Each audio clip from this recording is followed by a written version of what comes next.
We now have a candidate and his name is Fred Matiangi. That Shah and Shif and Shah are not working, then you abduct her, you arrest her because you want to discipline her. It means you've lost legitimacy. Rais William Ruto, jana niliona ukituchekelea unasema kuwa sisi tumeanza kutetemeka kwa sababu utatushinda kura. I say, boss, vitu kwa ground ni mbaya.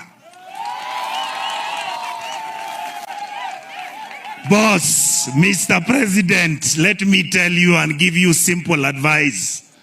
If you continue abducting our children, if you continue having unfair distribution of national resources to individuals and people, and you leave some of us out of it, we will not vote for you. Your Excellency, when you see a woman who is telling you that Shah and Shif and Shah are not working, then you abduct her, you arrest her because you want to discipline her. It means you've lost legitimacy. Your Excellency, where we come from, the Kisii community believes in excellence. The Kisii community has produced the best lawyers like Okongo Mogeni, the best judges like Judge Maraga. We have produced our good professors and doctors, and we expect excellence from you. We don't expect mediocrity. And that is why, Your Excellency, I want to tell you, we as a community, even when we are not tribal, where we believe in the country called Kenya, a country that believes in fairness, equity, and democracy, we now have a candidate, and his name is Fred Matiangi.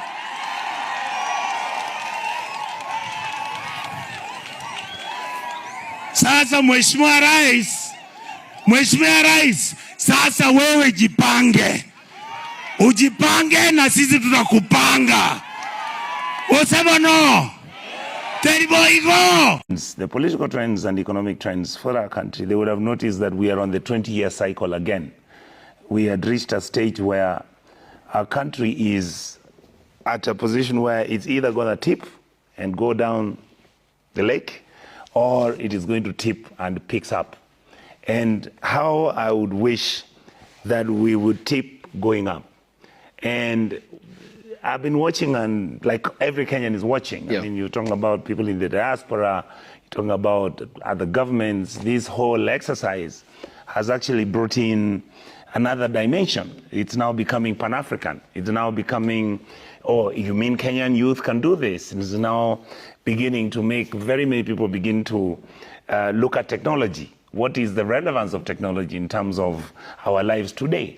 And what has just happened, Ayub, is that the Kenyan youth have basically told the government of their day that we don't want stories, that we want corruption to stop. They have told leadership, the Kenyan governments don't want to see us. They don't want to talk to senators, they don't want to talk to members of parliament. Why? Because we are part of the problem. So anybody who's going to look at this thing, yes, we are going to look at this thing that we hold Ruto responsible because he's the president, he's the head of state. But I can assure you, Ayub, it's the whole ruling elite in this republic. You're going to have to decide whether you are going to have a country with the rule of law, that a country that has no corruption, that a country that is equitable, fair and just, a country that is going to take care of its most vulnerable. If you do not attack and deal with these issues now, President Ruto can forget that these youths are going to listen to him. Why? They have no jobs. Where are they? They're in the streets. What are they doing? They're hungry. They listen to Giuliani. He's talking about niko na njaa, siwezi kulala. These are the realities that these youths are facing.